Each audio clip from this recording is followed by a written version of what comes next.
ኢትዮጵያ ስጋት ውስጥ ናት ሲል የአውሮፓ ህብረት ይፋ አደረገ። ህብረቱ ኢትዮጵያን በተመለከተ ጥብቅ ሰነድ ይፋ አድርጓል። የኤርትራ መንግስት የትግራይ ክልል ሰላምን ወደ ግጭት በማስገባት ችግሩን በማባባስ ላይ ነው ሲል የከሰሰ ሲሆን የአማራ ክልሉ ውጊያም ለኢትዮጵያ ስጋት ነው ብሎታል። እናስደምጣቸዋለን። በመጨረሻም ሶማሊያ የኢትዮጵያን አየር መንገድ ካርጎ አውሮፕላን አገደች። ማምሻውን በሰበር ዜና የሶማሊያ ሚዲያዎች ባሰራጩት ዘገባ በአንድ ጥብቅ ጉዳይ የኢትዮጵያ ካርጎ አውሮፕላን ከሞቃዲሾ አየር ክልል እንዲታገድ መሆኑ ታውቋል። እንመለስበታለን።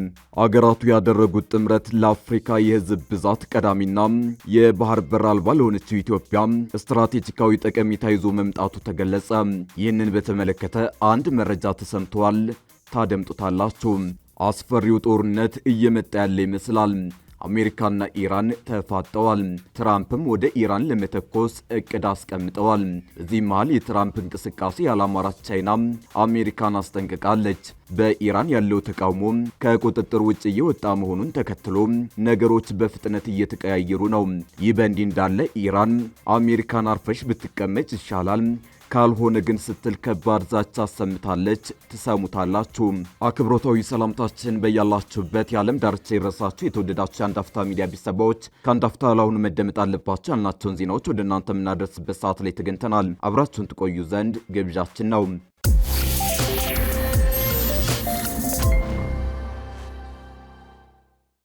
ኢትዮጵያ ስጋት ውስጥ ናት ሲል የአውሮፓ ህብረት ይፋ አደረገ። ህብረቱ ኢትዮጵያን በተመለከተ ጥብቅ ሰነድ ይፋ አድርጓል። የኤርትራ መንግስት የትግራይ ክልል ሰላምን ወደ ግጭት በማስገባት ችግሩን በማባባስ ላይ ነው ሲል የከሰሰ ሲሆን የአማራ ክልሉ ውጊያም ለኢትዮጵያ ስጋት ነው ብሎታል። በሀገር ውስጥ የፖለቲካ ሽኩቻና በአፍሪካ ቀንድ ከውጭ ኃይሎች ጋር በሚደረግ የጂኦፖለቲካ ፍጥጫ የኢትዮጵያ የሰላምና የዲሞክራሲ ቁመና ዝቅተኛ መሆኑን የአውሮፓ ፓርላማ የጥናት ማዕከል አስታውቋል።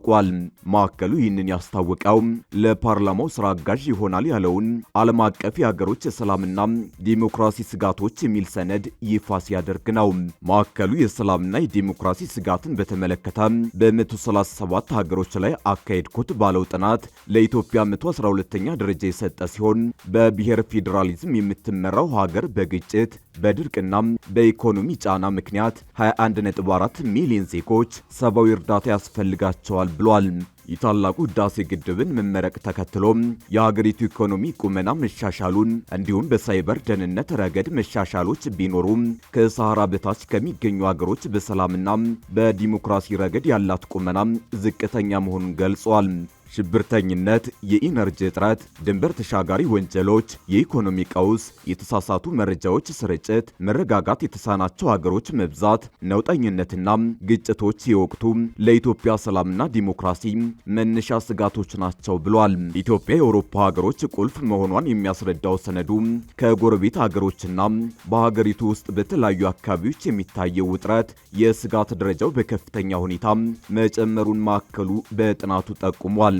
እንደ አውሮፓውያን አቆጣጠር በ2018 ስልጣን ያዙት ጠቅላይ ሚኒስትር አብይ አህመድ ከኤርትራው ፕሬዝዳንት ኢሳያስ አፈወርቂ ጋር ባደረጉት ስምምነት የነበረው ውጥረት ተወግዶ ወደ ጠንካራ ወዳጅነት ተቀይሮ የነበረ ቢሆንም ኢትዮጵያ በቀይ ባህር ላይ የባለቤትነት ድርሻ ለመያዝ የጀመረችው እንቅስቃሴ እንደ አዲስ የመጣው ዋነኛ የሁለቱ ሀገሮች ጦርነት ስጋት መሆኑን አስታውቋል። ኢትዮጵያ የባህር በር ለማግኘት የምታሳየው ፍላጎት ከኤርትራና ከሶማሊያ ጋር ውጥረት መፍጠር ያስታወቀው ሰነዱ የኤርትራ መንግስት የትግራይ ክልል ሰላምን ወደ ግጭት በማስገባት ችግሩን በማባባስ ላይ ስለሆነ በሁለቱ ሀገሮች መካከል ጦርነት ሊቀሰቀስ እንደሚችል አክሏል። ሁለቱ ሀገሮች ወታደሮቻቸውን እንደ አውሮፓውያን አቆጣጠር በመጋቢት 2025 ወደ ድንበር ማስጠጋታቸውን ገልጿል። የፌዴራል መንግስት ከትግራይ ክልልም ሆነ ከሌሎች ክልሎች ጋር ያለው የፖለቲካ ሁኔታ በውጥረት የተሞላ መሆኑን የሚገልጸው ሰነዱ በተሳሳተ መረጃ ስርጭትና በመሳሪያ በታገዙ ግጭቶች ምክንያት ኢትዮጵያ ስጋት ውስጥ መሆኗን አስታውቋል። የታላቁ ህዳሴ ግድብ መመረቅ የኢትዮጵያን ኢኮኖሚ የበለጠ ሊያሳድግ እንደሚችል ቢታመንም ከሱዳንና ከግብጽ በሚመጣ የውሃ ደህንነት ፍላጎት ግፊት ቀጠናውን የግጭት መነሻ ሊያደርገው እንደሚችልም ጠቅሶ በሀገር ውስጥ መንግስት በአማራና በኦሮሚያ ክልሎች ከሚገኙ ታጣቂ ቡድኖች ጋር የሚያደርገው ውጊያ ሌላ የስጋት ምንጭ ተደርጎ ይወሰዳል ብሏል። ህብረቱ አክሎ የአማራ ክልሉ ግጭቱ ለአብይ ራስ ምታት ሆኖበታል ሲል ገልጧል። እንደ አውሮፓውያን አቆጣጠር ሰኔ 2025 በእስራኤልና በኢራን መካከል የተከሰተው ቀጥተኛ ወታደራዊ ግጭት በቀይ ባህርና በአፍሪካ ቀንድ የባህር ደህንነት ላይ ስትራቴጂካዊ ለውጥ እንዲመጣ ማስገደዱ ተገለጸ። ይህንን ተከትሎ እስራኤልና ህንድ በሶማሌላንድ የሚተገበርና አዲስ አይነት የደህንነት ጥምረት ይዘው መቅረባቸው ተሰምቷል። በኢየሩሳሌም ፖስት ጋዜጣ ላይ ታትሞ የወጣው ዘገባ እንደሚጠቁመው ቴህራን በአፍሪካ ቀንድ የሚገኙ ደካማና አስተዳደር የላላባቸውን ቦታዎች በመጠቀም እስራኤልን ለመክበብ እያደረገች ያለችውን እንቅስቃሴ ለመመከት እስራኤል ለሶማሌላንድ የምትሰጠው እውቅና ከተራ ዲፕሎማሲያዊ ግንኙነት የዘለለና የቀጠናውን የባህር ደህንነት ስርዓት እንደገና የሚቀርጽ እንደሆነ ተጠቁሟል። አዲሱ የእስራኤልና ህንድ ስትራቴጂ እንደ ቻይናና ቱርክ በከፍተኛ ወታደራዊ ሰፈር ግንባታና በብድር ወጥመድ ላይ የተመሰረተ ሳይሆን ብቃትን ከቋሚ ወታደራዊ ቤዝ ያስቀደመ ነው። በዚህ አጋርነት ሶማሌላንድ እንደ አንድ የአዲስ ስርዓት ቤተ ሙከራም ትቆጠራለች። ህንድ ፊዚካል አቅምንና የተመሰረተ ልማት ግንባታን ስትሸፈን፣ እስራኤል ደግሞ ምጡቅ የሆነውን የዲጂታልና የቴክኖሎጂ አቅሟን ታዋጣለች። ይህ ጥምረት በሶስት ዋና ዋና ዘርፎች ላይ ያተኩራል። በመጀመሪያም በቀዳሚነት እስራኤል ሰው አልባ አውሮፕላኖችን እና የሳተላይት መረጃዎችን በመጠቀም ውድ የሆኑ ወታደራዊ ሰፈሮችን መገንባት ሳያስፈልግ የባህር ላይ እንቅስቃሴዎችን መቆጣጠር የሚያስችል የቴክኖሎጂ አቅም ታቀርባለች። በሁለተኝነት የህንድን የመሰረተ ልማት አቅም ከእስራኤል የሳይበር ደህንነት ጋር በማጣመር እንደ በርበራ ያሉ ወደቦች ከአደጋ የተጠበቁ የንግድ መተላለፊያዎች እንዲሆኑ ይደረጋል። በሶስተኛነት የባህር ላይ ግንዛቤ ነው። የባህር ላይ ወንበዴዎችንና ህገወጥ አሳ አጥማጆችን ለመቆጣጠር የሚያስችል የተቀናጀ የመረጃ ስርዓት መዘርጋት ነው። ይህ የእስራኤልና ህንድ ጥምረት ለአፍሪካ የህዝብ ብዛት ቀዳሚና የባህር አልባ ለሆነችው ኢትዮጵያ ስትራቴጂካዊ ጠቀሜታው የጎላ ነው። ኢትዮጵያ በቻይና ተጽዕኖ ስር በወደቀችው ጅቡቲ ላይ ያላት ጥገኝነት የብሔራዊ ደህንነት ስጋት እየፈጠረባት መምጣቱ ይታወቃል። የህንድ ጠቅላይ ሚኒስትር ናሬንድራ ሞዲ በዲሴምበር 2025 በአዲስ አበባ ያደረጉት ጉብኝትና ግንኙነቱን ወደ ስትራቴጂካዊ አጋርነት ማሳደጋቸው ኢትዮጵያ አማራጭ ባህር በር እንደምትፈልግ ማሳያ ነው። በጎረቤት ሀገር ሶማሊያ ከአየር ክልል እስከ ወደብ ከበባ የተፈጸመባት የተባበሩት አረብ ኤምሬትስ እየተጠቀመችበት ነው የተባለው የኢትዮጵያ ካርጎ አውሮፕላን ከሞቃዲሾ አየር ክልል ታግዷል። ሶማሊያ በአየር ክልሏ እንዳይንቀሳቀስ የከለከለችው የአቡዳቢ ባለስልጣናትን እያጓጓዘ ነው ያለችውን ኢትዮጵያ አየር መንገድ ካርጎ አውሮፕላን ማገዷን አመሻሹን ከወደ ሞቃዲሾ በሰበር ዜና ተሰምቷል።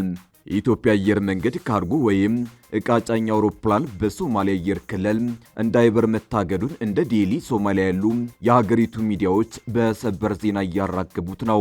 የሞቃዲሾ ባለስልጣናት ማምሻውን አሳልፈውታል በተባለ ውሳኔ ዕቃ ጫኝ የኢትዮጵያ አየር መንገድ አውሮፕላኖች ወደ ሞቃዲሾ እንዳይበሩ አግደዋል ተብሏል። የእግዱ ምክንያት ዕቃ ጫኝ የኢትዮጵያ አውሮፕላኖች ወታደራዊ በረራዎችን እንዳታጓጉዝ የታገደችው የተባበሩት አረብ ኤሚሬትስ ባለስልጣናትን እያጓጓዘች ነው በሚል ነው። የኤሚሬትስ ወታደራዊና የደህንነት ባለስልጣናት የኢትዮጵያ አየር መንገድ የዕቃ ጫኝ አውሮፕላኖችን በሶማሊያ አየር ክልል ለመብረር እየተጠቀሙ ነው ተብሏል። የሶማሊያ መንግስት በኢትዮጵያ አየር መንገድ ካርጎ በረራ ላይ እገዳ የጣለው ጠቅላይ ሚኒስትር አብይ አህመድ የደህንነት ሹማቸውን ወደ ሞቃዲሾ በሚስጥር በላኩ ማግስት ነው። ሶማሊያ የአብይ ቀኝ እጅ አቡዳቢን በአየር ክልሏ እንዳትበር ከከለከለች በኋላ የደህንነት መስሪያ ቤቱ አለቃ አምባሳደር ሬድዋን ሁሴን ትናንት ወደ ሞቃዲሾ ተልከው ነበር። የአብይ ቁልፍ አጋር የተባበሩት አረብ ኤሚሬትስ ከሶማሊያ ጋር የተፈራረመቻቸውን ስምምነቶች ሙሉ በሙሉ ተሽረው በሀገሪቱ ወታደራዊ በረራ እንዳታደርግ መታገዷ ይታወሳል። በቀጠናው የበላይነት ለመያዝ ከፍተኛ ወታደራዊና የወደብ ይዞታዎችን ያሰፋችው ኤሚሬትስ ወታደራዊ ይዞታዋን ለቃም ለመውጣት እየተገደደች ነው ተብሏል።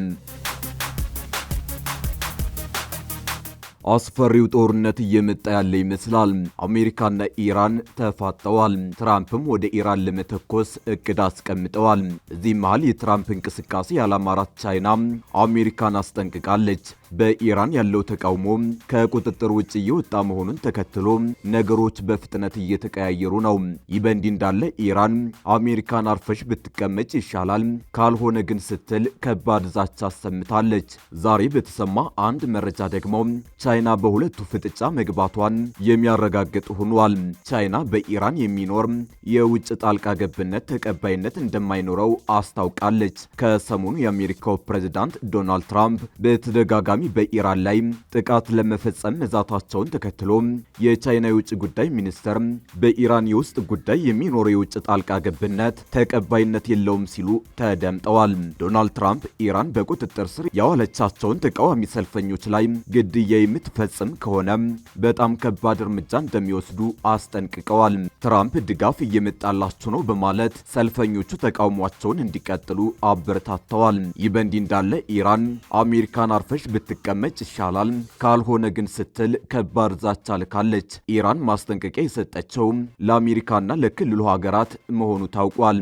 አሜሪካ ጥቃት ካደረሰችብን በሳውዲ በቱርክና በኢሚሬትስ የሚገኙ የጦር ሰፈሮችን ወደ አመድ እንቀይራቸዋለን ስትል ኢራን አስታውቃለች። ኢራን በመካከለኛው ምስራቅ ለሚገኙ የአሜሪካ አጋር ሀገራት በሰጠችው ማስጠንቀቂያ ዩናይትድ ስቴትስ በኢራን ላይ ጥቃት ለመሰንዘር ከወሰነች በእነዚህ ሀገራት ግዛት ውስጥ የሚገኙ የአሜሪካ የጦር ሰፈሮች የጥቃት ኢላማ ሊሆኑ እንደሚችሉ ገልጻለች። አንድ ከፍተኛ የኢራን ባለስልጣን ለሮይተርስ እንደገለጹት ዋሽንግተን ጣልቃ ለመግባት ከወሰነች በእነዚህ ሀገራት መሬት ላይ የሚገኙ ወታደራዊ ተቋማት ለአደጋ ይጋለጣሉ ብለዋል። ባለስልጣኑ አክለውም ቴህራን ወደ ሳውዲ አረቢያ፣ የተባበሩት አረብ ኤሚሬትስና ቱርክ ካሉ ሀገራት ጋር ግንኙነት ማድረጓን ገልጸዋል። ኢራን እነዚህ ሀገራት አሜሪካ በእሷ ላይ ልታደርስ የምትችለውን ጥቃት አስቀድመው እንዲከላከሉና እንዳይተባበሩ መጠየቋን ተናግረዋል። ቴህራን ከሳውዲ አረቢያና ከተባበሩት አረብ ኤሚሬትስ እስከ ቱርክ ያሉ የክልሉን ሀገራት አሜሪካ ኢራንን ኢላማ ካደረገች በእነዚህ ሀገራት የሚገኙ የአሜሪካ የጦር ሰፈሮች ጥቃት እንደሚሰነዝርባቸው ነግራቸዋለች ሲሉ ባለስልጣኑ ለሮይተርስ አስረድተዋል። በተጨማሪም ኢራን እነዚህ ሀገራት ዋሽንግተን በቴህራን ላይ ጥቃት እንዳታደርስ ጫና እንዲፈጥሩና እንዲከላከሉ በይፋ ጠይቃለች። ይህ እርምጃ በክልሉ ያለውን ወታደራዊ ውጥረት ይበልጥ እንዲያገረሽ አድርጎታል። በአጠቃላይ የፕሬዝዳንት ትራምፕ አስተዳደር ሊወስድ የሚችለውን እርምጃ ተከትሎ ኢራን የሰጠችው ይህ ማስጠንቀቂያ ቀጣዩ ግጭት ከመካከለኛው ምስራቅ አልፎ የጎረቤት ሀገራትንም ሊያካትት እንደሚችል አመላካች ሆኗል።